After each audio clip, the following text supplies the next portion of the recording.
ഈ പൂതപ്പന്നി എന്ന് പറഞ്ഞാൽ ദാ ഇതുപോലുണ്ടാവും. കറുത്ത് തടിച്ച് വലിയ തേറ്റയും ഒരാനക്കുട്ടിയെ പോലിരിക്കും.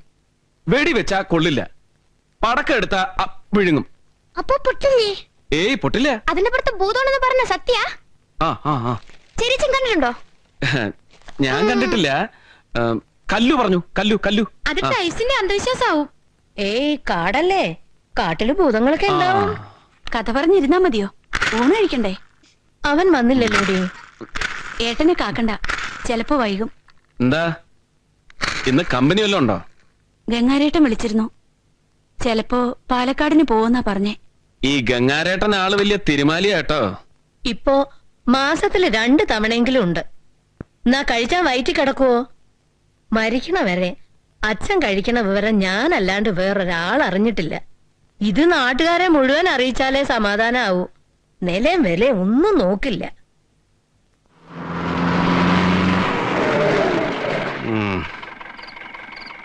എടോ, ഇത് എന്റെ വീട് തന്നെയല്ലേ സാർ?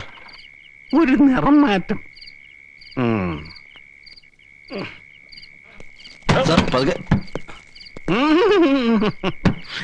നേരം കുറെ ആയല്ലേ? സോറി ഏട്ടാ, വർത്താനം പറഞ്ഞങ്ങ് ഇരുന്ന് പോയി, അറിഞ്ഞില്ല. മോശമായി. ഞാൻ പോയിട്ട് രാവിലെ വരാം സാർ. Okay sir. ദാഹിക്കുന്നു ഭഗിനി കൃപാരസം.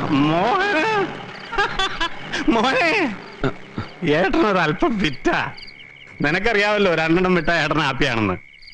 വിഷമമൊന്നുമില്ലല്ലോ? എനിക്ക് വിഷമമൊന്നുമില്ല. അമ്മയും കുട്ടികളും ഒന്നും ഉറങ്ങിയിട്ടില്ല. അവരടുത്ത് പാട്ട് കച്ചേരിക്ക് നിക്കണ്ട.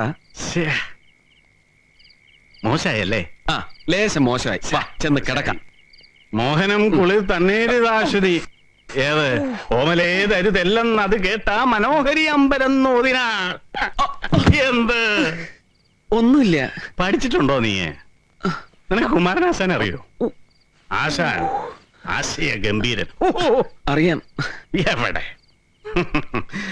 നിനക്കറിയണ വള്ളത്തോൾ കവിതയല്ലേ? എനിക്കൊരു വള്ളത്തോൾ കവിത. നീ വന്നിട്ട് പോയി കണ്ടില്ലേ വള്ളത്തോൾ കവിത? ചെന്ന് കിടക്കാം. വാ. നല്ല കുട്ടിയാവള്, മിടുക്കി. നല്ലത് തന്നെയാണ്. പക്ഷേ നിന്റെ ഏട്ടത്തിയുടെ അത്രയും നല്ലതല്ല മാലു. മോളെ നീ വിഷമം വിചാരിക്കരുത്. ഏട്ടനൊരൽപ്പം കഴിച്ചിട്ടുണ്ട്. നീ ഉണ്ടല്ലോ എന്റെ ജീവനാണ്, എന്റെ പൊന്നുംകുടം. എന്തായി കാട്ടണേ? പൊന്നുംകുടത്തിനെ കൊണ്ട് പോ. പൊന്നുംകുടം തന്നെയാടാ, പൊന്നുംകുടം. അമ്മ, പൊന്നുംകുടം. അമ്മ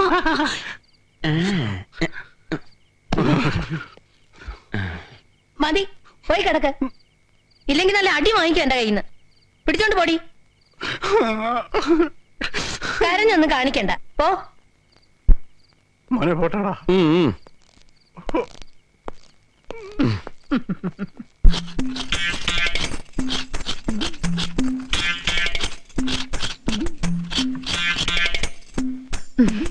അവിടെ നോക്കി മുറിക്കേ. അവിടെ നോക്കി തന്നെയാ മുറിക്കണേ. സാറിനെ ഞാൻ ഒരുപാട് കഷ്ടപ്പെടുത്തുന്നുണ്ടല്ലേ? കഷ്ടപ്പെടുത്തിയേ? ഇതൊക്കെ ഒരു സുഖമല്ലേ ദാക്ഷായണി? പണ്ടും പാചകത്തിന് എനിക്കൊരു വാസനയുണ്ട്. വിശാലത്തിന്റെ അമ്മയുള്ള കാലത്ത് ഞാൻ തേങ്ങ ഉരുണ്ടി കൊടുക്കും, പാല് പിഴിഞ്ഞു കൊടുക്കും. അന്ന് ചെറുപ്പമല്ലേ, അതുപോലാണോ ഇപ്പോ? ഞാൻ മുറിച്ചോളാം. കൈ മുറിഞ്ഞൊന്നുമില്ലല്ലോ? എന്താ? ഇന്ന് എനിക്കൊരു 100 രൂപ കൂടി വേണം.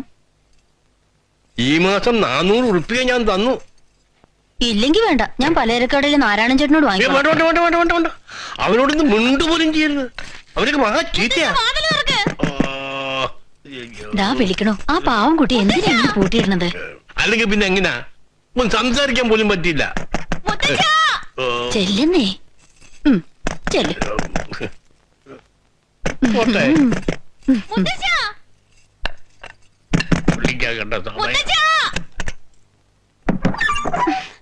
എന്റെ മുത്തച്ഛ, എത്ര നേരം വെച്ചാ ഞാൻ വിളിക്കുക? മുത്തച്ഛ ഉമ്മർന്നിരിക്കായിരുന്നു. എന്നെ എന്തിനാ ഇങ്ങനെ പൂട്ടിയിടുന്നേ? അമ്മ പ്രത്യേകം പറഞ്ഞിട്ടുണ്ട്, വായിക്കണ സമയത്ത് മോളെ ഒരാളും ശല്യപ്പെടുത്തരുത്. അതിനാരെ എവിടെ ശല്യപ്പെടുത്താനുള്ളത്? മുത്തച്ഛ മാത്രല്ലേ ഉള്ളൂ. അതെ, എന്നാലും ഒരു ഉറപ്പ്. ഉറപ്പ്? കഷ്ടമുണ്ട്. ഗവേഷണവും തടവും എനിക്ക് മടുത്തുട്ടോ.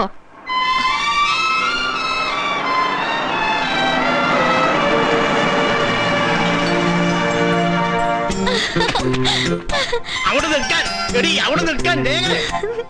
എടി പോകരുത്, നിന്റെ തലയോട് ഞാൻ സമാധാനം പറയണം. എന്റെ രഘുവേട്ടാ, ഈ നരകത്തിൽ നിന്ന് കുറച്ചു എന്താ ഈ കാര്യം? വാ പറയാം. രേഖ, എടാ രഘു നിർത്തടാ. എടാ, എടാ, നിർത്താ രഘു. രേഖ,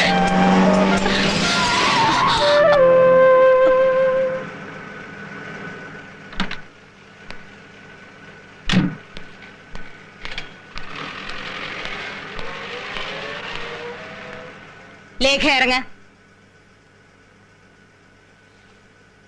ഇനി വേണമെങ്കിൽ രഘുവിന് പോകാം, അല്ലെങ്കിൽ കാപ്പിയൊക്കെ കുടിച്ച് സംസാരിച്ചിട്ട് പോവാം. ഇല്ല, ഞാൻ പോണു. ഇറങ്ങിട്ട് പോയാ മതി. ഞാൻ നെല്ലിയാമ്പതിക്ക് പോണ വഴിയാ. സന്ധ്യക്ക് മുമ്പ് എത്തണം.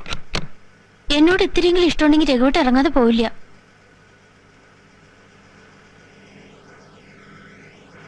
ലേഖയ്ക്ക് 10 വയസ്സുള്ളപ്പോ തന്ത ഉപേക്ഷിച്ചു പോയതാ. ഒരു ജോലി ഇല്ലായിരുന്നെങ്കിൽ ഞാൻ എന്ത് ചെയ്യുമായിരുന്നു? ആരുടെ മുന്നിലും തല ഉനിക്കേണ്ടി വന്നിട്ടില്ല. നിങ്ങളെ മംഗളത്തുകാര് അടുത്ത ബന്ധുക്കളാണ്, ലക്ഷപ്രഭുക്കളാണ്. ഇന്നേ വരെ നിന്റെയോ ഹരിയുടെയോ നിന്റെ അച്ഛന്റെയോ അടുത്ത് 10 പൈസ ചോദിച്ച് ഞാൻ വന്നിട്ടുണ്ടോ? അതുകൊണ്ടാണ് ഇവൾക്കൊരു ജോലി വേണം, അല്ലെങ്കിൽ ഒരു ഡോക്ടറേറ്റ് എടുക്കണമെന്ന് ഞാൻ വാശി പിടിക്കുന്നത്. നാളെ എന്നെപ്പോലെ ഒരു ഗതി ഇവൾക്ക് വന്നാലും ജീവിക്കണ്ടേ? എന്റെ അമ്മായി, ഞാൻ ഇവളെ ഉപേക്ഷിച്ചു പോകുന്നാണോ അമ്മായി വിചാരിക്കണേ? മനുഷ്യന്മാരുടെ കാര്യല്ലേ, ഒന്നും പറയാൻ പറ്റില്ല. അതുകൊണ്ട് രഘുവിന് വരാം, അവളെ കാണാം, പോകാം. പക്ഷേ അവളുടെ മനസ്സിന്റെ ഏകാഗ്രത നഷ്ടപ്പെടുത്തരുത്. പ്രൊഫസർ കുമാരപിള്ള സാർ പറയും ഗവേഷണം ഒരു തപസ്സാണെന്ന്, അല്ലേ? കറക്റ്റ്. ആ തപസ് ഇളക്കാതിരിക്കാൻ നോക്കുക. നിങ്ങൾ രണ്ടാളും പഠിച്ചിരുന്ന കാലത്ത് ഞാൻ ഇത്രയും സ്ട്രിക്റ്റ് ആയിരുന്നില്ലല്ലോ. ഉവ്വോ? അല്ല വിശാലം, ആളുകളെ കൊണ്ട് പറയിപ്പിക്കാൻ ഇവൻ എന്തിനാ ഇടയ്ക്കിടയ്ക്ക് ഇങ്ങനെ വരണ? നോക്കണ്ട, ഞാൻ പറയാനുള്ളത് പറയും. അതെ, ഈ നാട്ടിലുള്ള എല്ലാവർക്കും അറിയാം ഇവൾ എന്റെ പെണ്ണാണെന്ന്. പിന്നെന്താ പറയാൻ? എന്തേ? ഞാൻ പോണു. കാപ്പ് കുടിച്ചിട്ട് പോവാം. വേണ്ട.